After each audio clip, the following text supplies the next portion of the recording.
Hello again and welcome to another Mordian Glory video, except I have a guest with me today. So is it an awesome Alex video who lives at Anyway, let's talk about our Saltcast slash Konflikt 47 game. RiftCast. We've got it in the bag. Send it to the presses. RiftCast video where we're talking about our very first game of Konflikt 47, and I think we covered a lot of stuff in the sort of post-game thoughts, but we want to just go into a bit more now, just about like the vibes of the game, just how it felt to play it, highlight a few things, a few differences between K47 and buy action, all that kind of stuff. But I think we're just going to come out at the offset and say this is a good game. We've frothed during the game, the froth has overflown, the froth has fallen off the table onto the floor, and we've scraped it together to present to you now. And we're now frothing even more. Yeah. It's a good game. Guys, there's no ifs, ands, buts. There's no other shoe that's going to fall. It's just a good game, and we could probably end the video there, but we're going to get into a bit more. But if you are someone that has been mildly curious about this game, if you're someone who has been unbelievably hyped about this game, if you're somewhere in between those two, you can rest easy. All the things that you were worried about are things you don't have to worry about. First of all, I want to talk about Alex. Assault is back on the menu. It is. Assault, I think, once you've got infantry that are harder than veterans to kill in combat, even in combat, Assault, you don't care if you're getting hit first or if you're fighting at the same time, especially if you're fearless. Yeah, fearless is great. It is terrifying, isn't it? Like, it is terrifying how scary close combat can be, and it feels a little bit like version 2 in some ways, isn't it? Like, close combat wasn't a problem until it was. Yeah.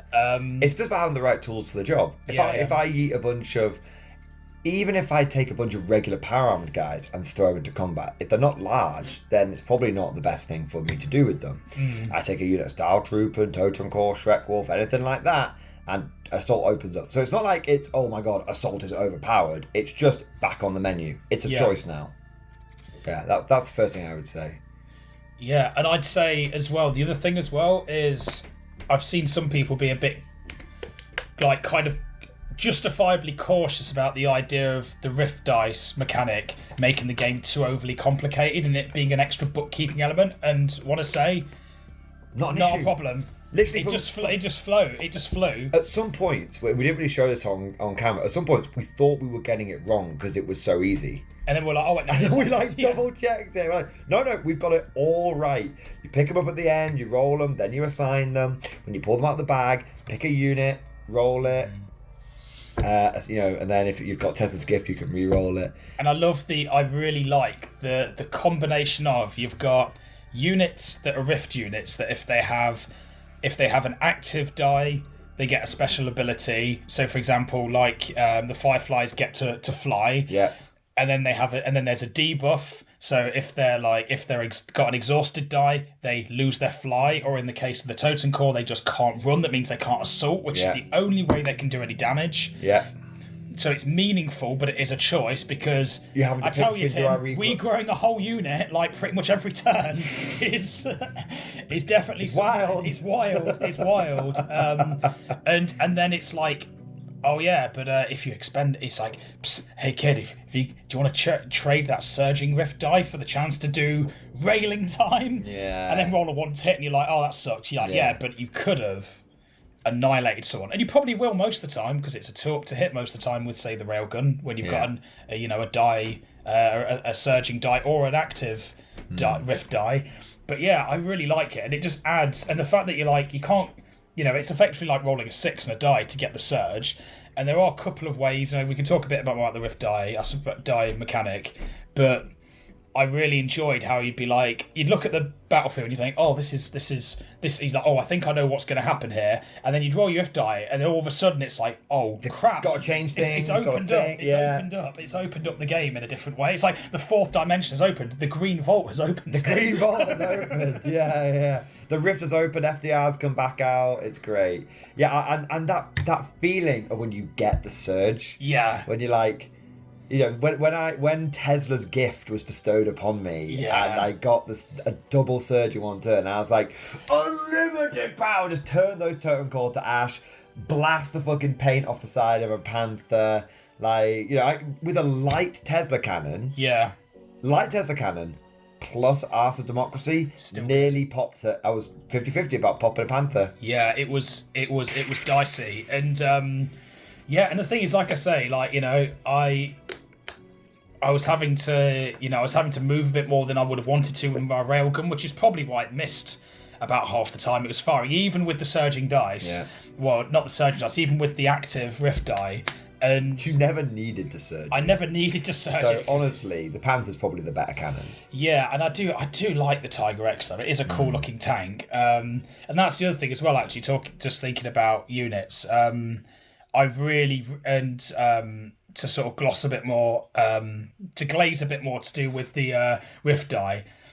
How getting the Rift mastery onto your characters as like an Axis player, I think you could do some really cool. There's a lot more text, because I was just using mine to go, oh, I'll give the extra die, I'll bestow a Rift die onto the Panther, and that basically meant it was firing on, you know, all cylinders for like most of the time, most of the game.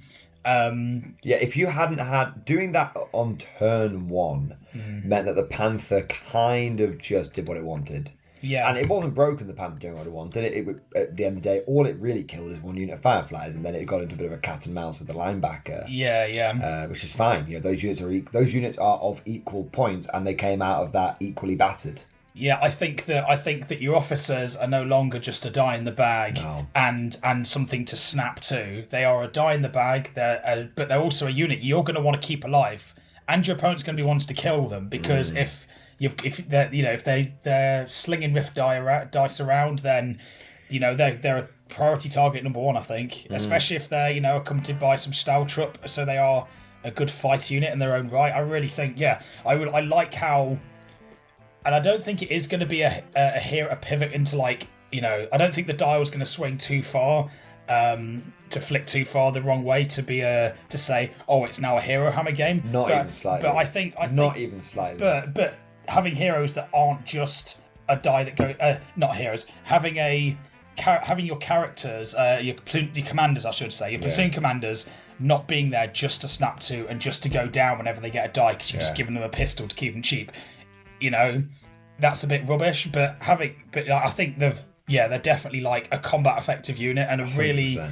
really, and you're going to want to actively think about what you build them into your list. I think it's interesting, and I do not want to talk about Warhammer 40k here, because this is the Warlord / K47 ball washing episode, and that it deserves to be.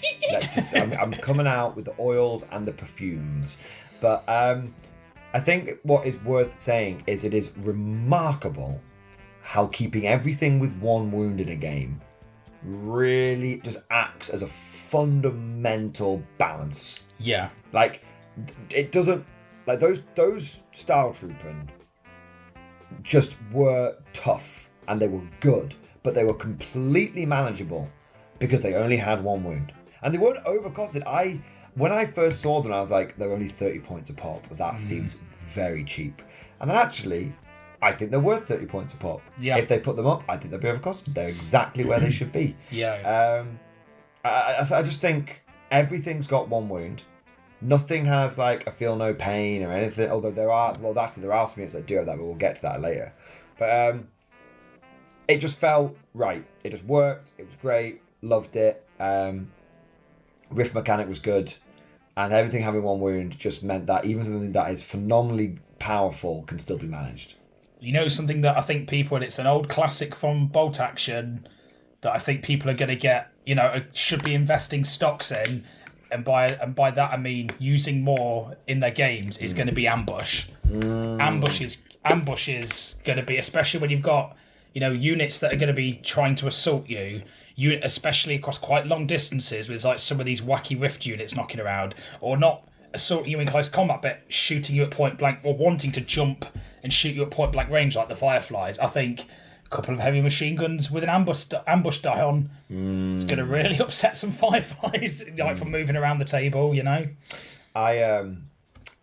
Speaking of units, one thing I was worried about, and I think a few people have been worried about Konflikt 47 has been the size of the armies.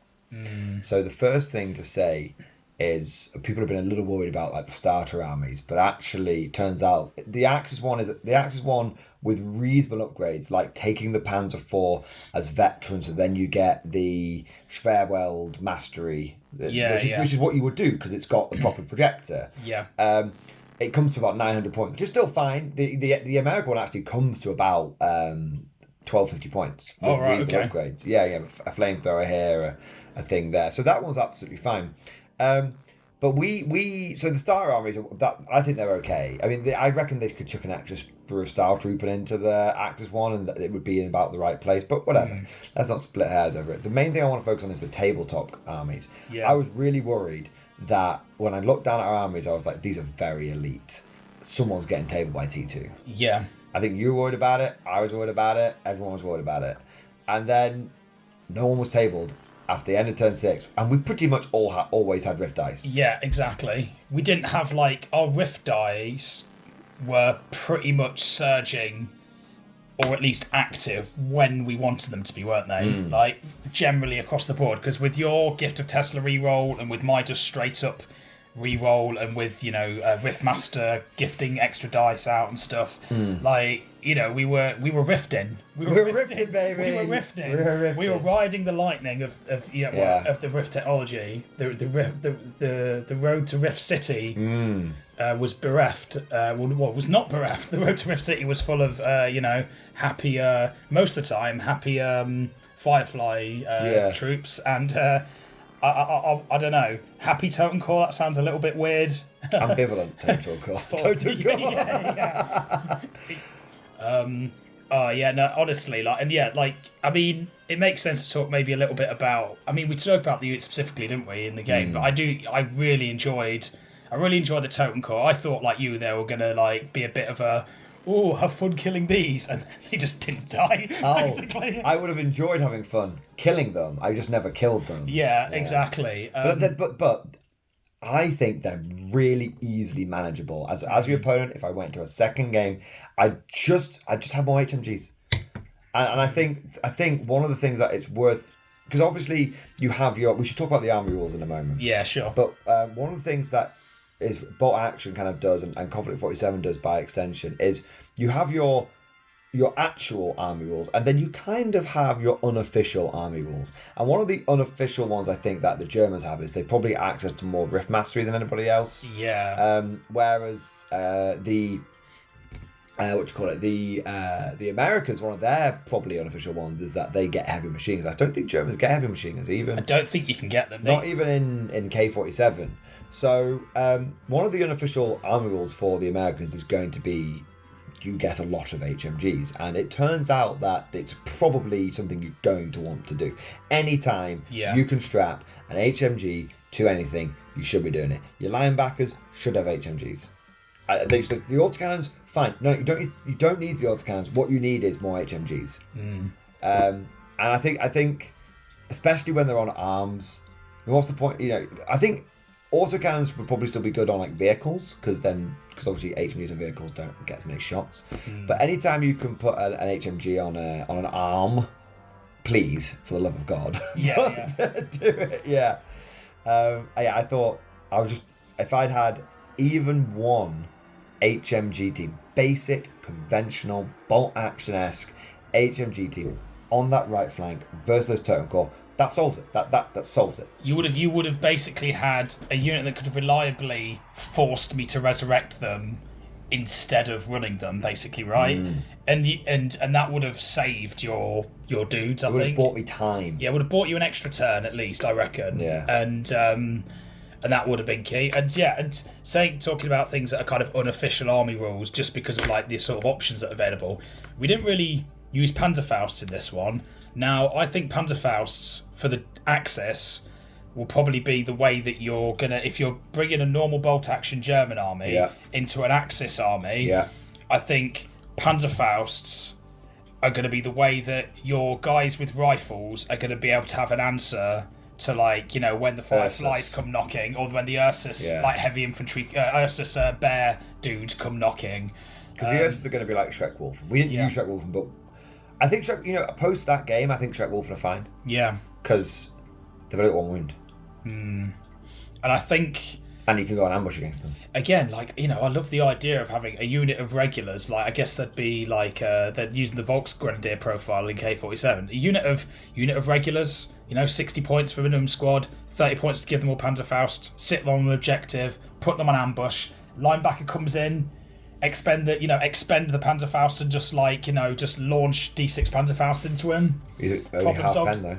Only half pen, but you still got a reasonable chance of doing some damage. Reinforcement armor. Doing some damage. Can't hit him. Can you not hit him? Oh, Tim, you've ruined my riff. Okay, fine. Don't take any normal infantry. No, don't bother. No, you need you look. If I had Panzerfausts against the Totem Corps, because I can take them on my basic rifleman. I get ATRDs on my basic rifleman. I can take them. You get like the Vietnam era kind of tubes, don't you? Yeah, like the laws. Rockets, the laws. Yeah. I just been like, let's rock. Honestly, it would have helped. So basic infantry really do have a place because they're probably the cheapest way that you can. Shrek Wolfen comes knocking. I can only wound it on a 7. What about a 2? Yeah, rockets to the face. Yeah, exactly. Rocket to the face.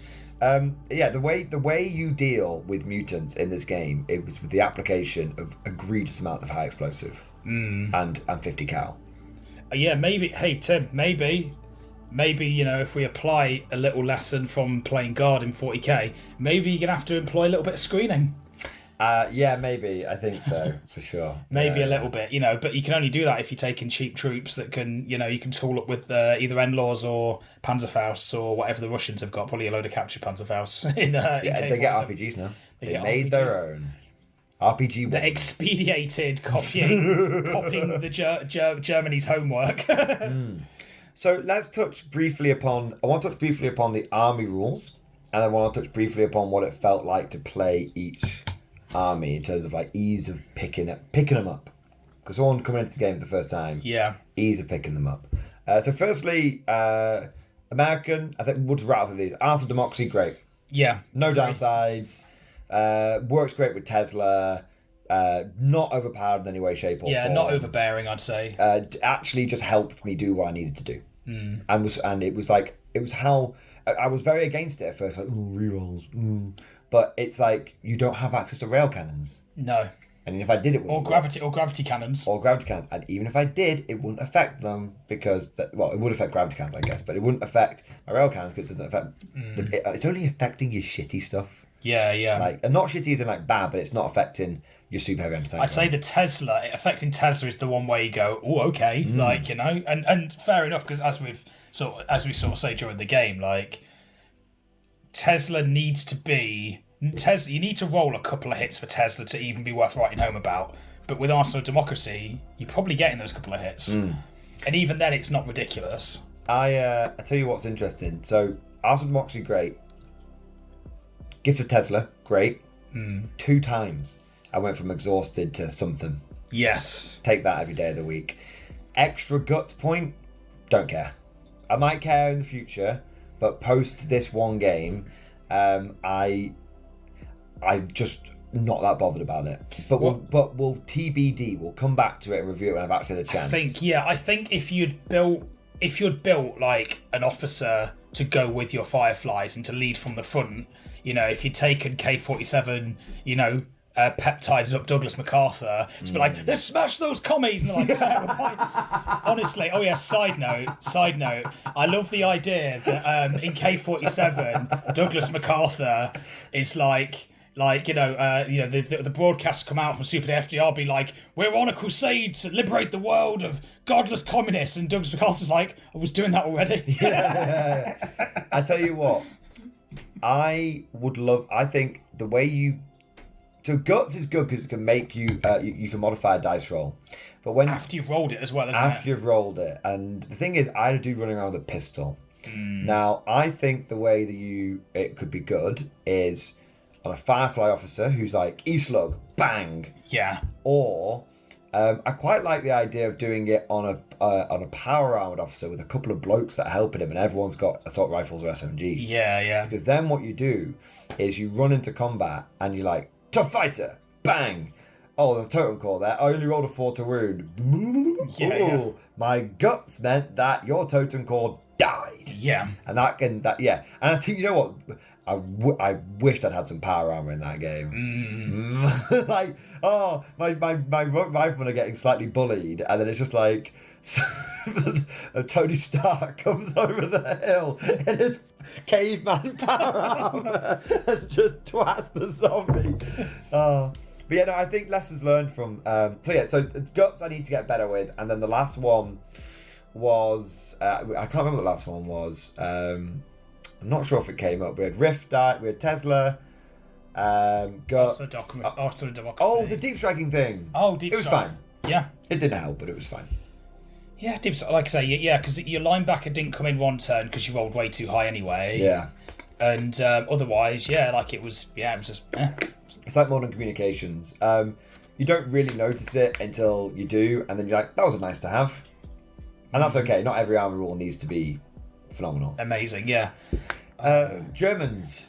Yeah. Eye of Adolf.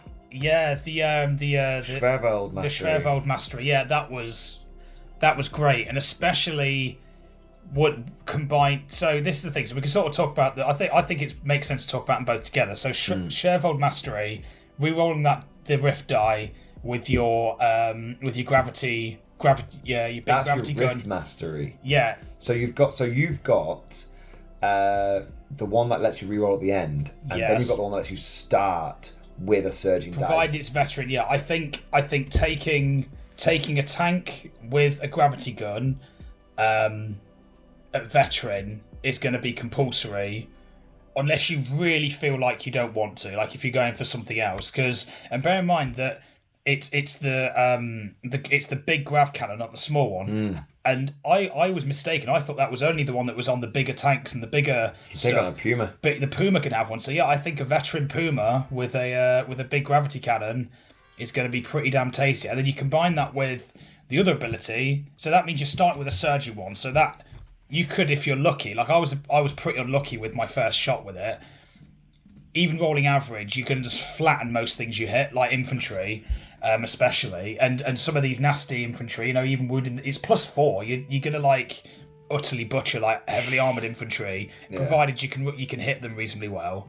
But the moment you move, it becomes a 5 up, and it gets really swingy. I was very worried about it. If I cut in on paper, I was very worried about that. After playing against it, I'm mildly worried about it. Yeah, I think not terrified anymore. Yeah, you don't want to just feed someone one of your best units, because that's when they get a little bit lucky and we'll just flatten them. But like if you with an average amount of caution, you should hopefully avoid the worst of it. Unless unless dice be dice. I think the other ability with the Hand of the Green Vault, where you can give a point of Rift Mastery basically to one guy, yeah, who's like fluff wise. I think that's really cool, because it's like they've been gifted, like some sort of like architect type. It's so the Green Vault is an occult society, so it's like it's one of the chosen men of the Green Vault is leading you. They're from the inner circle or something. Yeah. Or just like they're a soldier who has been trusted with this because no one really knows who the inner circle of the Green Vault is. Yeah, but there's someone who's like maybe. They've had it's like having a commendation or something. They've been blessed by the Green Vault. This is our representative on the battle. It's like the mouth of Sauron kind of thing. Yeah, you could play it up like in so many different ways, and it's like, but in a gameplay turn, like so you've got your commander will have that Rift die, and that could be an additional Rift die to what they start with if they're a Stealth Trooping officer. Or it could be a normal officer who just is carrying a Rift die around with him.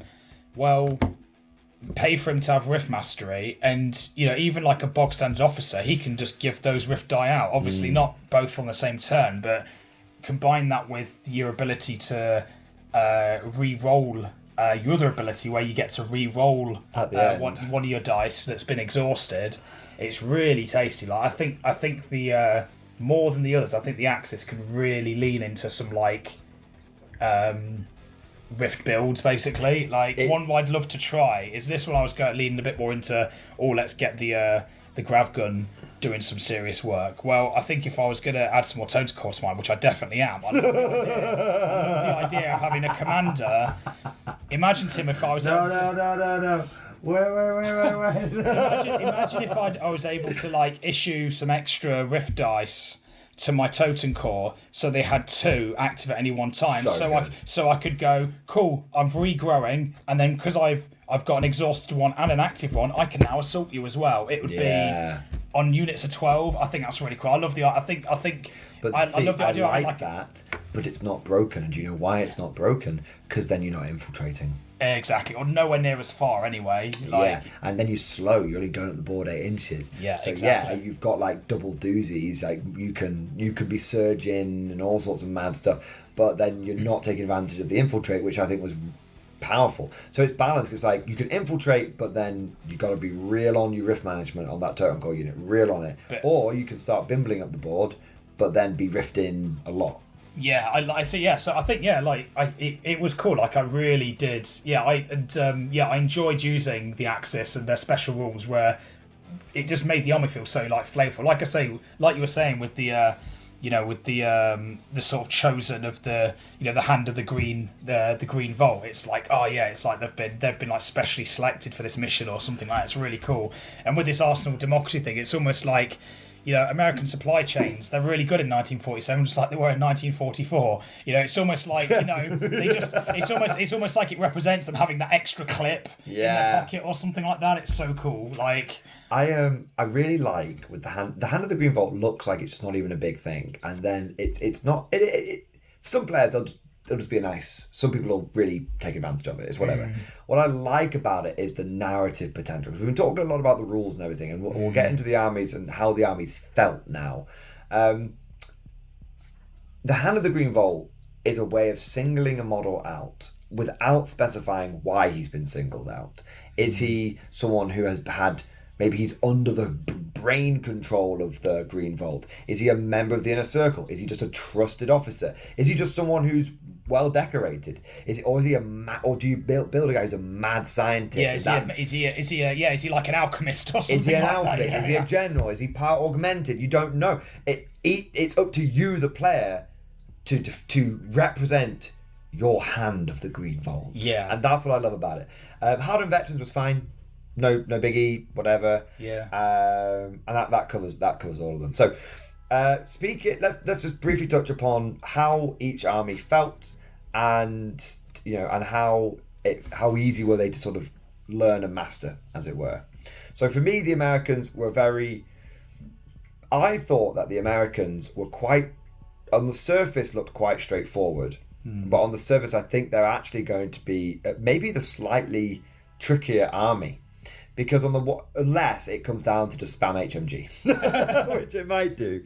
But for me, it felt like, because the American units are more focused on like weaponry rather than like abhuman stuff. Yeah. It felt like that really is how it felt. It felt like it kind of felt like the Imperial Guard. Really felt like the Imperial Guard. You are normal blokes who have got some kind of crazy weapons, but you are normal blokes, and you are taking on the horrors of the Rift, and I love that, and that is a number one selling point to me. Do my guys feel a little maybe underpowered, especially the basic ones? Is that actually a selling point to me? Absolutely it is. Like I play guard. Having normal blokes against the odds is why I'm here. Some people won't like it, some people will, but I really liked the aspect of the Americans, how they felt like normal blokes with good weapons. Great, 10 out of 10. I think they will be easy to get the vibe of, but I think you are going to have to they are going to be a little difficult to run, because you don't really have zombies to lean into. The only augmentative you've got is Captain America and his pals. The Paragons. And honestly, I'm not sure. I think Paragons will take on Totem Core. I don't know if Paragons will take on Shrek Wolfen. No. No. I think when the Ursus Bear comes knocking as well. Yeah, exactly. So you feel like regular blokes against the odds with big guns. Nice, love that, great. Germans. Yeah, like I was saying before, like I really enjoy how you really get to feel like you're just like, yeah, I am playing. Really am playing the bad guys. Yeah. It's like as in like not kind of like, oh, this is a bit problematic, I'm playing the bad guys, more as in like, yes I'm the Disney villain. Yeah. It's like, you know, Shere Khan, take a seat. Shere Khan, take a seat.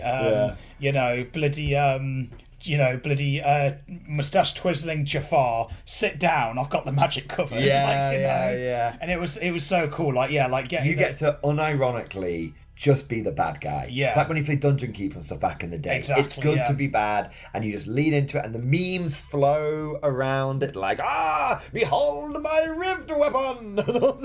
Yeah, and it's like I say, like it was my like, death ray. And it was like the whole thing, and this is the vibe throughout the entire game. And you can say this, and I'll say, like, you know, as this kind of bleeds into the feel of K47 as a game, it's, you know, before you play your first game, or while you're getting hyped up, do yourself a favour, you know, either play or watch some cutscenes of Red Alert 2. Watch the Underworld movies, you know, not just because the main bird's quite fit. Yeah, but also, you know, they have, like, you know, magic bullets and werewolves punching God, I vampires. wish I had some silver bullets in that game. Yeah. What else was there? I mean, pretty much every single kind of sci-fi, you know, sort of like Matrix or, you know, kind of reference. You can see where it's come on. Like, I'm sure there were some bits, Tim, it felt like you were playing Doom with your guys. Honestly, but that's it. The Americans felt like normal people with big guns trying to take on this new scary world. Love that. And I feel like the British will feel very similar. Yeah. I feel the British will feel very similar because they're not going to have the... You know what? I think the British will feel like it even more than... I think the Americans will feel like that more than the British, because the British have got like the robots and stuff. The robots, and they've got the mad dogs and stuff. Whereas the Americans, it just feels like we are human. They are the Imperial Guard. And I love that. And we are democracy's guard. We are democracy's guard. And I really... when you said... I think the Germans just feel like that... Well, the Axis just feel completely bonkers. Yeah. They have taken the insane 1950s stereotypical evil mustache twirling villain, dialed him up to 11 and just injected all of that into the army. And from your basic totem core to your giant orb of Adolf strapped to the top of your... It's so funny. Giant eyeball gun strapped to the top of the goddamn... Panther. At every level, it just feels like we are the bad guys, and we're unapologetic about it, and lean into that. And you're gonna feel, when you're running the army, you're gonna feel like a mad scientist, and these are your creations, and that's great. Yeah, it's like it's a little bit like, you know, having an army of technologically sort of like advanced super troops. You know, as seen in Wolfenstein, and like I say, like the sort of the high tech, dark tech stuff in like in Underworld, but the army's led by 1970s Joker, which is like fiddly dee, fiddlesticks, my rift die has gone astray, or like bloody Skeletors going, next time, I'll get you next time, Slammer Samuels. It's grim dark. This is what I love about it. It's obviously really grim dark, like people getting torn apart by zombies. Yeah. But at the same time, it feels very 1950s and old school, and like you said, it just feels right. It feels wacky. Yeah. It just feels wacky and flavorful. And I said it in the end of the last video, I'll say it in this one. Warlord's best work. Yeah.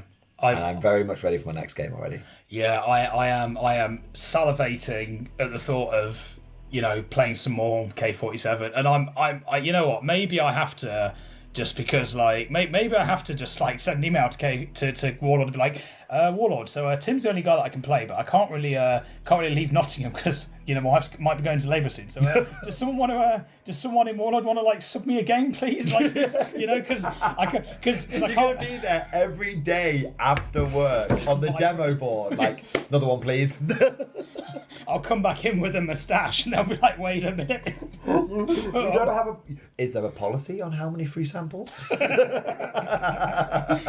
be like, "Alex, we know it's you. Please leave." It's like, yeah, but I will unapologetically shill this game. I will unapologetically ball wash Warlord. Great game, 10 out of 10. Not even a 9 out of 10. 10 out of 10. One thing I will say though. Let the hype train roll, but let us go with the hype train with open eyes. yes. We played a very gentlemanly game, and I think that's absolutely the way it should be played. There will be some things that have been missed, and we've noticed a couple around the Totem Core, okay? I'm sure there will be more, but as Warlord Games has stated, these are going to be treated as live documents. Yeah. And so if something is a bit askew, Yeah. broken... then I think you won't have to worry about it. But I hope they don't. I hope they don't make the game. I don't think they will do. But I'd rather something was powerful and interesting than just bland. Exactly. Bland. And so right now, after one game, I think the only thing it would need is tweaks. Yeah. Tweaks literally. and a few blind spots covered. Get the tiny screwdriver out and just give it a little tweak. Yeah. 1 screw turn, 2 screw turn. Not 3. Yeah, exactly. That's all it requires. But I think if you are, and it's only going to be for people who might take advantage of certain things. And there's only 1 or 2 of them. There's only a few crazy bits. But I think mostly it's for the everyman on the street. And this is the most important thing. Let us not look at.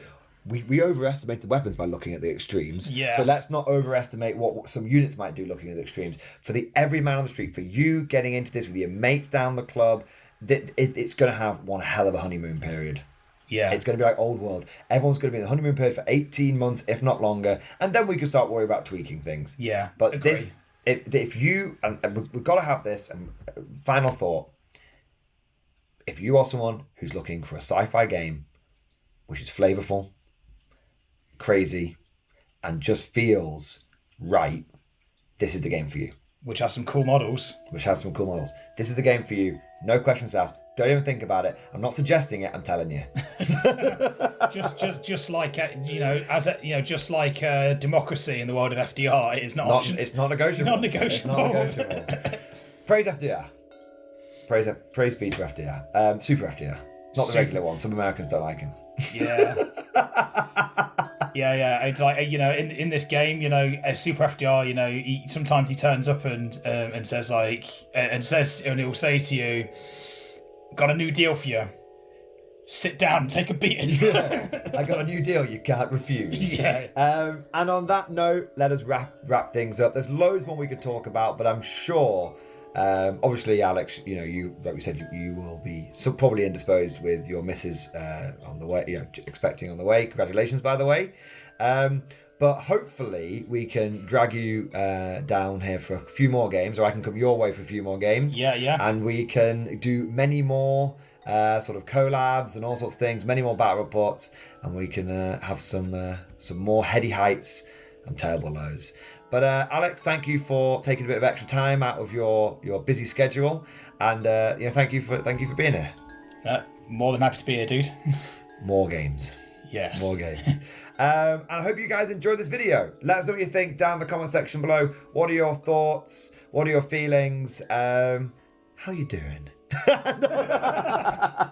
Hello, you. And on that note, we'll wrap up. If you enjoyed the video, don't forget to like and subscribe. Once again, massive thank you to Warlord for the models, the rules, the Rift dice, all of it. And a massive thank you to all the people who go above and beyond, all the channel members.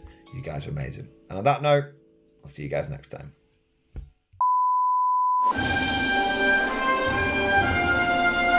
Would you like to know more? If so, then please consider becoming a channel member or patron. By supporting the channel, not only will you be doing your part, but you'll also be helping me create more content for your viewing pleasure and unlocking a whole host of perks. You get everything from a badge next to your name, custom emojis, but the big one is access to the Mordian Glory Discord server, an online community with almost 2,500 active members. It's always popping off in the MG Discord. We've got channels for army lists, hobbying, tactics, stories, and even a pretty spicy meme section as well. For all you greenhorns that wanted to see the Mordian glory hole, today is your lucky day.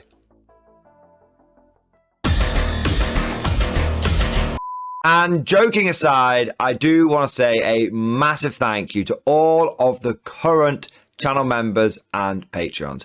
You guys are amazing. Truly the lifeblood of the channel. I could not do Mordian Glory full-time without the incredible and generous support of my members. So thank you guys so much. And last, but certainly not least, I want to say a personal thank you to all of my top tier Patreons. These are the War Masters, the people who have truly gone above and beyond the call of duty. So a heartfelt thank you to Redfield, 32, Jurgens, Miasma, Try Again, Bragg, R.J., Scorpion, Bonbon Vert, Lord Pryor, Nicholas Walsh, John Stubbs, Guardian, Varney, Sword, Fish Trombone, Picklock the Forged. Seriously guys, thank you from the bottom of my heart. Your support is incredible and it makes a huge difference. Thank you so much. That's all for now. Hope you've all enjoyed today's video, and of course, as always, I'll see you guys next time.